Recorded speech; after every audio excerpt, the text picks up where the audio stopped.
તેજ દિવસે એ નારી ઋતુમાં આ ત્રણે સાથે કરવાના કામ. પોતરાય અભિમન્યુને પ્રશ્ન પૂછ્યો. જો આ પ્રશ્નનો જવાબ સત્યતામાં આપી દેશે તો અભિમન્યુ યુદ્ધમાં નહીં જાય. મારે અભિમન્યુને મારવો છે, એનો વંશ પણ રાખવો છે. માટે ચાલ અત્યારે 6 મહિનાની એક રાત બનાવું, અભિમન્યુની બુદ્ધિએ ભ્રમિત કરું, જેથી આ પ્રશ્નનો જવાબ ન આપી શકે તો જ હું દ્વારકાધીશ. પોતરા, આ પ્રશ્નનો જવાબ કોઈ દિવસ શક્યતામાં હોતો નથી જતો. એકાદશીના 11 નું વ્રત હોય તે દિવસે ભોજન જમાતું જમાય નહીં, અને તે દિવસે પિતૃનું શ્રાદ્ધ નાખ્યા પછી ભોજન ને જમવું પડે. બરાબર. ભોજન જમી તો વ્રતનો ભંગ થાય, ભોજન ન જમી તો પિતૃનું શ્રાદ્ધ નિષ્ફળ જાય. અને તે દિવસે નારી ઋતુમાં બરાબર કોઈ વ્રત રહ્યા હોય, પિતૃનું શ્રાદ્ધ હોય, તે દિવસે નારીને ઋતુદાન દેવાતું નથી. અને કદાચ ને ઋતુદાન આપે તો શાસ્ત્રમાં એનો દોષ રખાયેલો. પ્રશ્નનો જવાબ તમે સત્યતામાં આપો, આપની શરત મુજબ એક રાત છાણુમાં રોકાય. એટલે આ પ્રશ્ન જવાબ તમને નહીં જડે? નહીં જડે. તમારું કામ નથી, બેહી જાવ. બેહી જાવ એટલે ના, અહીંયા બેહી જાવ અને વિચાર કરો, જવાબ ગોતો. તે અમે બે મથી લેવું.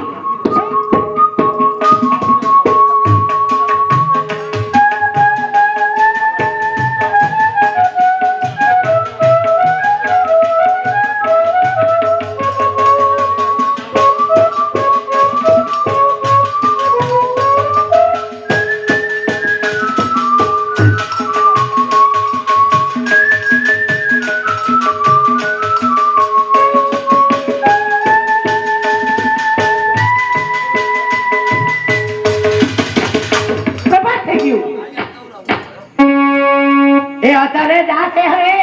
બાર તમારા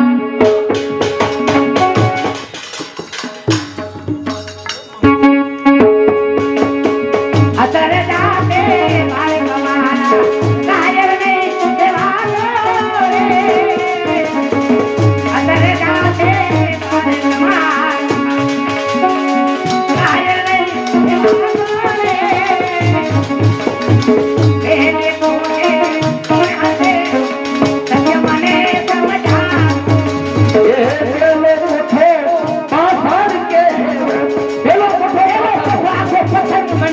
અને ત્યાં ગુરુદ્વારા આવેલા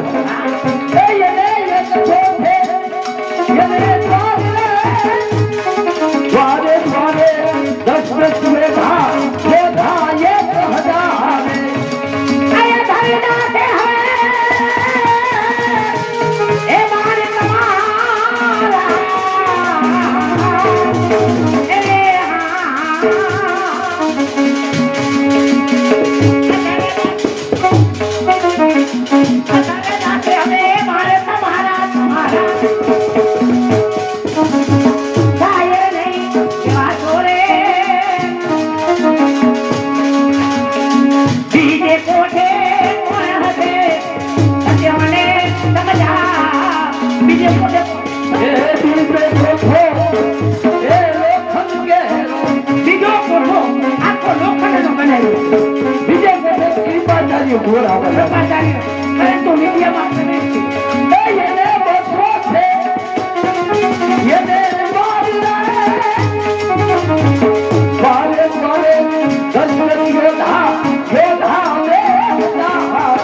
વાતો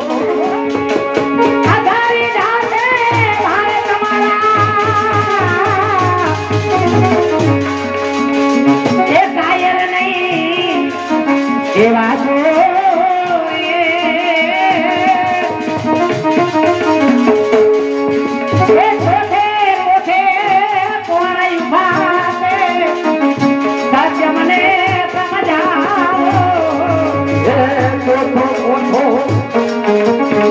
ચાંદી કેરો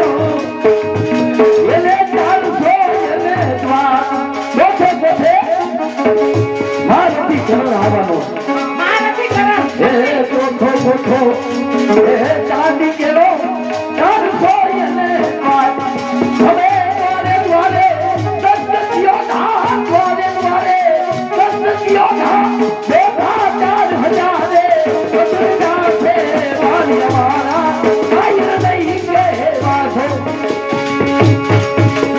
અધારે જાતે મારે તમારા તમે કાયર નહીં કેવા કરે અધારે જાતે મારે તમારા તમે કાયર નહીં કેવા કરે કોતે કોતે કોણ હશે સત્ય મને સમજાવે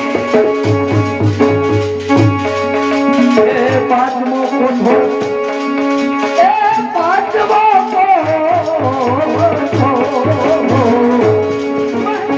એ પાંચમો કોઠો સોના કેરો પાંચમો કોઠો કોનાનો બને એ 500 એને બાદ છે પાંચમો કોઠો સોના કેરો એ 500 એને બાદ છે એ દ્વારે દ્વારે દસ્તકીઓ ના એ દ્વારે દ્વારે દસ્તકીઓ ના એ યોધા 5000 એ અદલના છે ભાઈ અમારા કાયર નહીં કે વાસો રે અધારે જાતે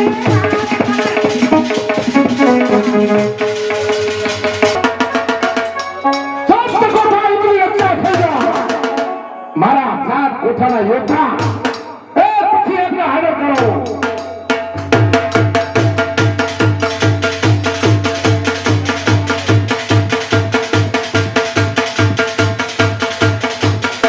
ગુરુદેવના પ્રેરણા સુયોધનના વંદા આશીષ ગુરુદેવ કોઠાની રચના થઈ ગયા આ 7 કોઠાએ કયો યોદ્ધો ક્યાં કોઠે મૂકવો તે આપ કહી શકો છત્રપતિ દુર્યોધન તારો મુખ્ય યોદ્ધાને આયા બોલો મુખ્ય યોદ્ધા આયા દુર્યોધનને કૃપાચાર્યના જય શ્રી જય સતીદાના છત્રપતિ દુર્યોધનને અજર અમર અશ્વસ્થામાના જય સતીદાના જય સતીદાના પધારો છત્રપતિ દુર્યોધનની મારાથી કરેના જય સતીદાનંદ જય સતીદાના ગુરુદેવ આ મારા મુખ્ય યોદ્ધા કેને કયો કોઠો છોકવો તે કહી દીધું છત્રપતિ દુર્યોધન પહેલો કોઠો મારા શિર ઉપર પથ્થરનો કોઠો મોખરે તમે હા બીજા કોઠે અને બીજા કોઠે કૃપાચાર્ય ગો તમારા શિર ઉપર ત્રીજો કોઠો અજર અમર શ્વસના શિર ઉપર ચોથો કોઠો મહારથિકરના શિર ઉપર ગુરુદેવ ચોથો કોઠો મારા શિર ઉપર છે છત્રપતિ દુર્યોધન ગુરુદેવ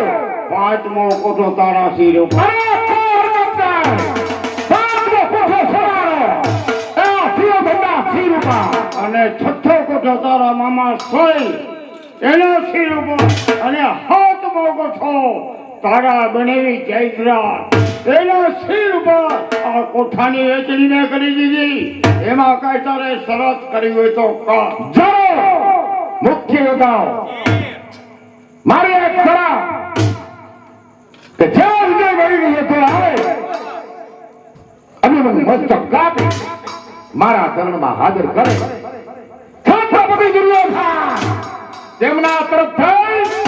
સોનાનું સિંહાસન એ સોતમણા મંજૂર થાય તો જાઓ સોના કોઠા સવારી હા બોલો તમારો થઈને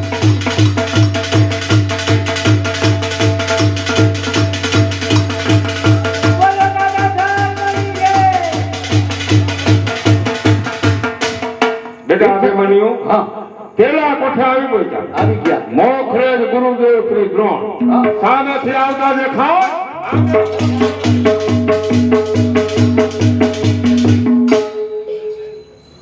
આ ત્રણ કોઠા આપણા બ્રાહ્મણોના શિર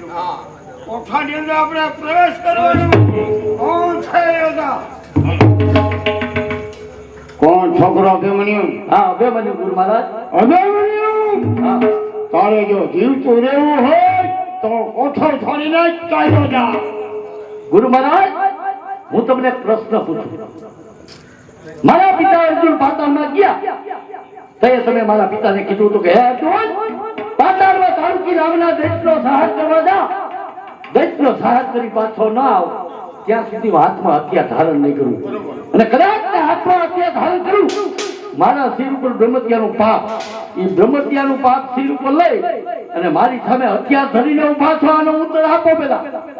અભિમન્યુ યુદ્ધ બંધ હતું એમાં યુદ્ધ ચાલુ થયું એટલે હાથમાં છે તો મને લેવાના નહીં મને પ્રતિજ્ઞા બરોબર યાદ છે અને કદાચ જો યુદ્ધ ચાલુ થાય તો હાથમાં હથિયાર ધારણ નહીં કરવા અને કદાચ જો હાથમાં હથિયાર ધારણ કરું તો મને બ્રહ્મત્યાનો પાપ એ મને બરોબર યાદ છે છત્રપતિ દુર્યોધનની પ્રકૃતિને તું ઓળખ મને કે ગુરુદેવ યુદ્ધ અમારે જોઈ મેં કીધું બ્રહ્મત્યાનું પાપ લાગે તો એ કે બ્રહ્મત્યાનું પાપ એ મારા શિર ઉપર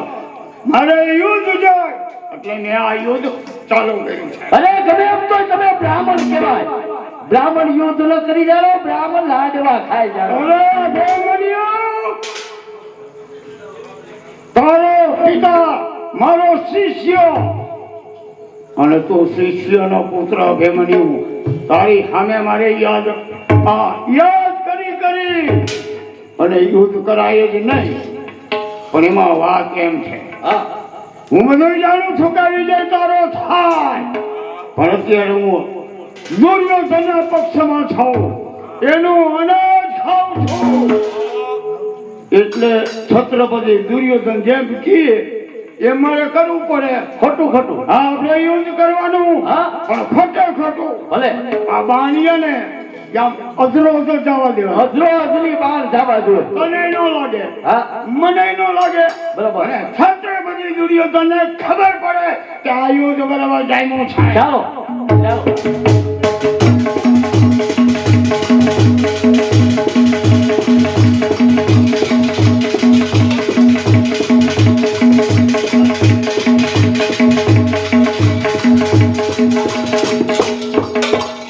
અભિમન્યુ અમારા બ્રાહ્મણોની હૃદયની વાત તને કરું હા તારો વિજય થઈ છે અમારા આશીર્વાદ છે જા બસ જાઓ લાડવા ખાઓ મજા કરો આ બ્રાહ્મણો બધા છે ને એ આપણા હિતના જ છે બેટા અભિમન્યુ હા આ બધા બ્રાહ્મણોએ ભીનું હકેલી નાખ્યું સાચી વાત છે હવે ચોથા કોઠે દાસી પુત્ર કરણ ક્ષત્રિય સામે ક્ષત્રિય બરાબર મહા મુકાબલો કરવાનો છે ચાલો ચોથા કોઠે પહોંચી જા ચાલો ચાલો ચાલો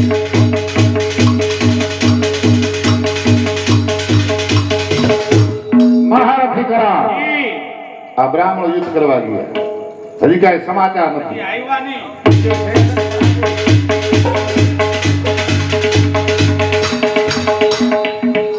જય શિવ જય શિવ પેલા કોઠે ગુરુદેવ તમે ગયા હતા હું જોઉં ને વિજય કે પરાજય હવે એમાં પૂછવાનું જ ન હોય વિજય જ હોય બદલા કરી હા વિજય જ હોય હવે મને મસ્તક ક્યાં એમાં વાત એમ બની મારું અને અભિમન્યુનું યુદ્ધ બરાબર જાયનું ઓલો માયાવીર ગટુડગઢ ક્યાંથી આવ્યો મને ઉપાડી અને કોઠા પાણીએ ફેંકી દીધો એટલે હારી ગઈ યોગ્ય આસને બિરાજ કૃપા કાર્ય કરો વિજય મેળવો વિજય નથી મેળવ્યો ત્યાં. હારી નાખ્યો એમ હા રસોઈ બંધ શાકભાજી જઈ જાવ અઢારમાં સ્વસ્થામાં વિજય મેળવીને આવ્યા હારીને આવ્યો હે? સીધે સીધો હારીને આવ્યો લાઈનમાં બેસી ગયો કરણરાજ આ બ્રાહ્મણ કહેવાય હા? હવે ચોથા કોઠે તમારે જવાનું એ છોકરાનો મસ્તક કાપી મારા ઘરમાં હાજર કરો જાઓ તમે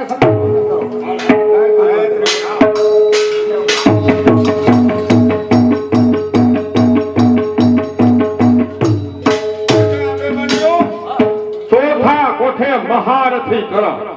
ક્ષત્રિય સામે ક્ષત્રિય સામર્થ્ય આવતો દેખાય માટે હોશિયાર બનીને રહો. લાભ કોઠાની અંદર પ્રવેશ કરીને જોઉં કે મારી સામે કોણ કોણ યોદ્ધા છે. કોણ ઘટુગસ કોણ ભીમસેન કોણ છોકરો ભીમાન્યુ છોકરા જા જા તારા મોઢામાં તારી માતા સુભદ્રાનું ધાવણે ગંધાય છે. દૂધ સિંહણ માતા સુભદ્રાનું છે છો દાસી તલો દીકરો અરે છો દાસી તલો દીકરો બોલતા લાગતો નથી વિકાસ આંદ્રો દુર્યોધન ઈ બેઠો સભામાં લાગતો અરે છોકરા તું આવેશ ઘણે દૂરથી તારું મોઢું ભર્યું છે ખાંડનું. આ ગુફા છે સિંહની ઘર નથી રાની રાનનું. અરે તો મારા પિતાજી સામે ખૂબ યુદ્ધ કર્યું છે એનો જ હું પુત્ર થાવ આવ મારી આવ ભાઈ મારી સામે આવ.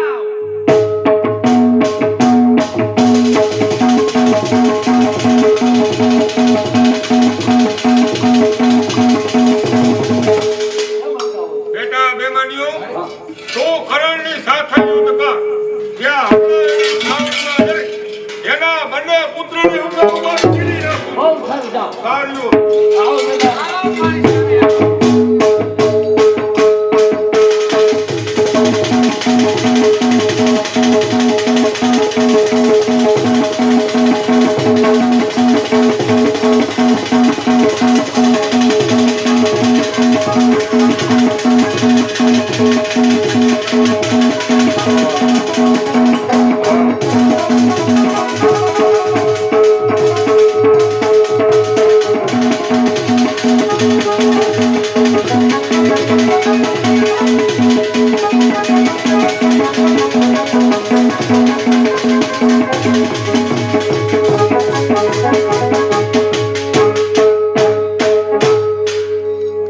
છોકરા હું તારો સગો કાકો છું તે ક્યારે મને કાકા કીધું નથી તો કહે કે કરણ કાકા મને છોડી દ્યો. કહેવતમાં કીધું છે કે હણીનો ચૂકો માણસ 100 વર્ષ જીવે છે કરણ કાકા મને છોડી દો બીજી વખત કહે કે કરણ કાકા મને છોડી દ્યો. કરણ કાકા મને છોડી દો ત્રીજી વખત કહે છોકરા કે કરણ કાકા મને છોડી દ્યો. કરણ કાકા મને છોડી છોકરા હજી ચોથી વખત કહે કે કરણ કાકા મને છોડી દ્યો. કરણ કાકા મને છોડી દો ચાર વખત કાકો કેવડાવ્યો. કાકો કેવડાવી ફૂગટિયા તું મનમાં ફૂલાય આ જગતમાં કાકા 4 પ્રકારના થાય ચાર પ્રકારના. હા હા હા પહેલા નંબરના કાકા ગયા. પેલા નંબરનો કાકો કોણ કે બાપનો ભાઈ હોય ને ઈ ફરજિયાત કાકો બીજા નંબરના બીજા નંબરનો કાકો કોણ પાડોશમાં રહેતા હોય ને એને છોકરા કાકો કહે ત્રીજા નંબરના કાકા ત્રીજા નંબરનો કાકો કોણ આપણે રસ્તામાં હાઈલા જતા હોય અને માર્ગ ભૂલી જાય ગરજે ગધેડાને કાકો કેવો પડે છોકરા ચોથા નંબરના કાકા ગયા. ચોથા નંબરનો કાકો તું શ્રીમત માણસો હોય શ્રીમત માણસો હોય એના ઘરની અંદર નોકર હોય, ઈ નોકર વૃદ્ધ થાય ને એટલે શેઠના છોકરા એને પણ કાકો કે છે, તું કાકો ખરો પણ પાંડવો ને કૌરવનું અનાજ ખાઈને મોટો થયો એટલે ગુલામ